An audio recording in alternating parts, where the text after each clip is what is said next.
Ini kudu misuh lek ngene iki aku. Kan?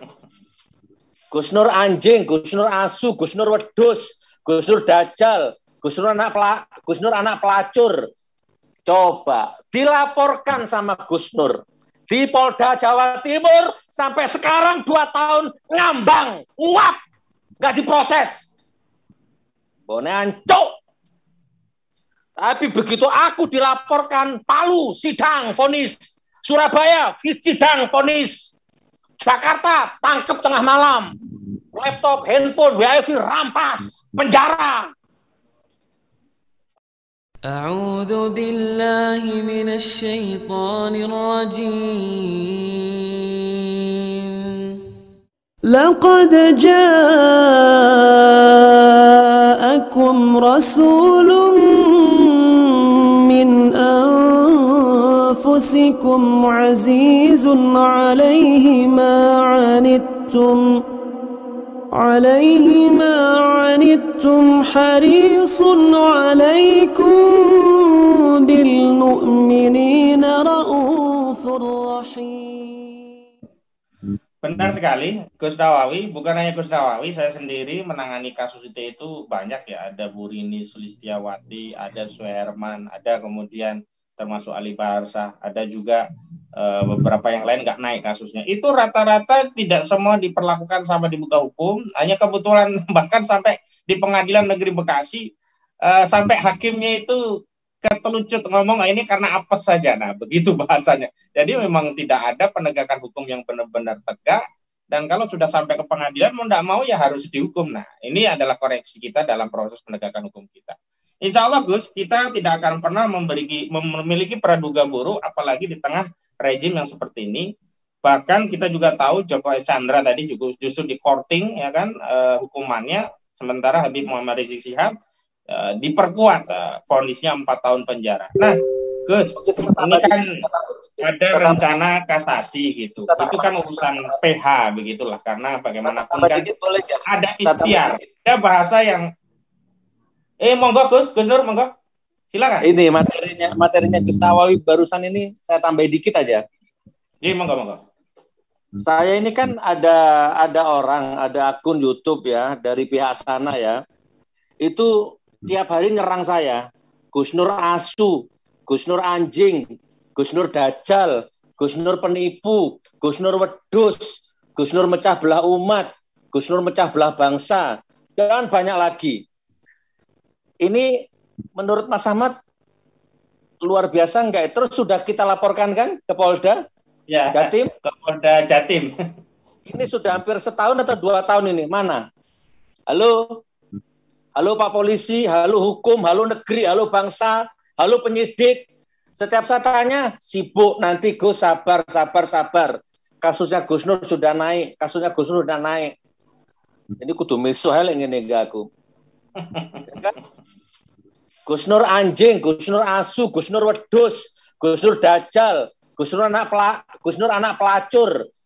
Coba dilaporkan sama Gus Nur di Polda Jawa Timur sampai sekarang 2 tahun ngambang, nguap, nggak diproses. Bone ancuk.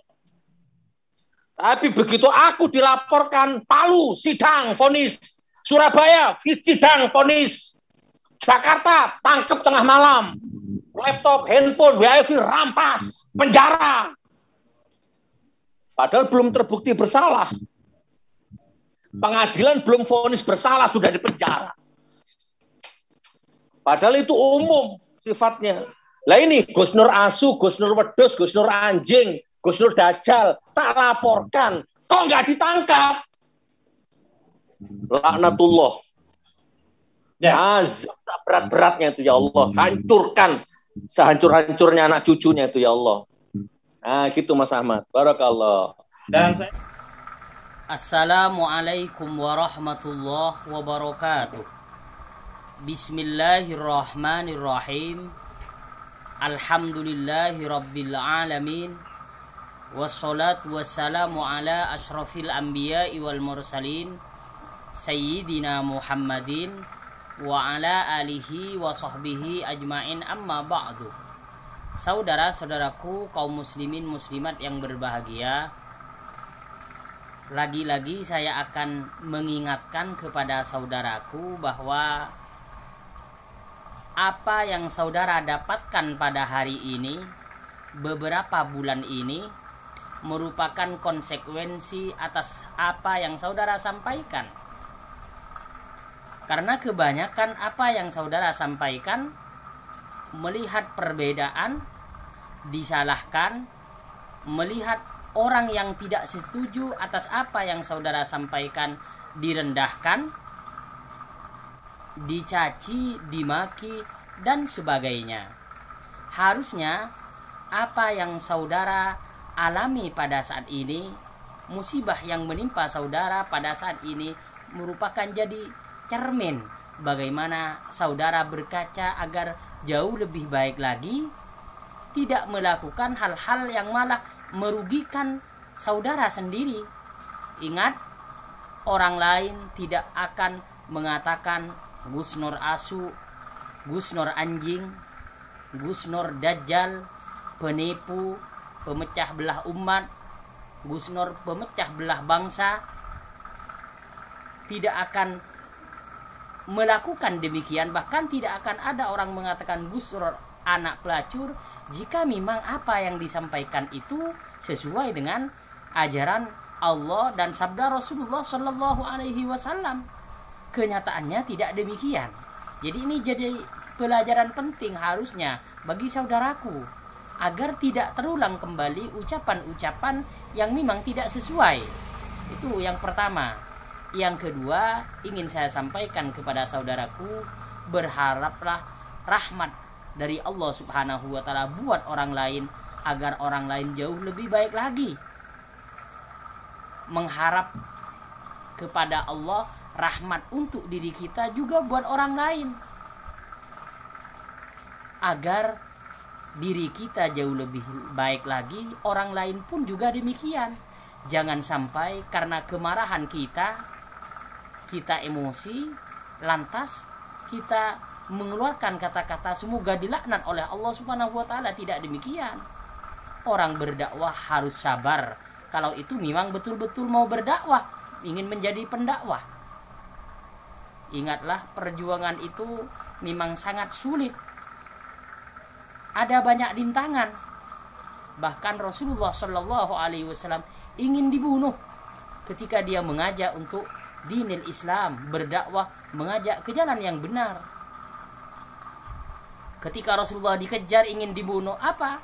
Doa Rasulullah bukan semoga mereka mendapatkan laknat, karena bagaimanapun mereka termasuk kaum umat Rasulullah Shallallahu Alaihi Wasallam yang belum diberikan petunjuk oleh Allah. Bagaimanapun mereka juga manusia. Bahkan Rasulullah memohon bukan agar mereka diazab, dilaknat oleh Allah, akan tetapi doa Rasulullah, Allahumma hdi qaumi fa innahum la ya'lamun. Ya Allah, berikan petunjuk terhadap kaumku karena sesungguhnya mereka tidak paham atas ajaran yang dibawa oleh Rasulullah Shallallahu Alaihi Wasallam. Jadi itu yang kedua. Jadi yang ketiga, saran saya kepada saudaraku, ubahlah dalam menyampaikan pesan. Kalau saudara ingin betul-betul berdakwah, ayo kita belajar membaca Al-Quranul Karim, belajar tentang tafsir. Jangan sampai kita menafsirkan Al-Quran dengan pendapat diri kita pribadi, tentunya pasti salah, ya. Kemudian cara bicaranya, bagaimana berbicara dengan perkataan yang betul-betul sesuai. Jangan sampai mendahulukan emosi kita, amarah kita. Ingat, jika seseorang dalam keadaan amarah, harusnya dia mengambil wudu, sholat, jangan berkomunikasi. Karena jika demikian yang terjadi, yang ada hanya keluar perkataan-perkataan yang kasar, yang tidak sesuai dengan apa yang disampaikan oleh Rasulullah Shallallahu Alaihi Wasallam. Jadi saudara-saudaraku kaum muslimin muslimat yang berbahagia, sangat berbahaya sekali jika pendakwah tidak mau terhadap kritik, tidak mau terhadap cacian makian disampaikan oleh orang lain malah membalas mencaci mereka, ini bukan termasuk pendakwah yang sejati yang demikian. Saya pun juga sering dicaci, dimaki, tapi saya tidak malah membalas cacian mereka. Saya doakan semoga oleh Allah orang yang mencaci diberikan hidayah, diberikan rahmat oleh Allah sehingga menuju jalan yang lebih baik di sisi Allah Subhanahu wa taala. Mungkin hanya ini yang dapat saya sampaikan. Kurang lebihnya mohon maaf. Ihdinas siratal mustaqim, siratal anbiya'i wal mursalin. Assalamualaikum warahmatullahi wabarakatuh.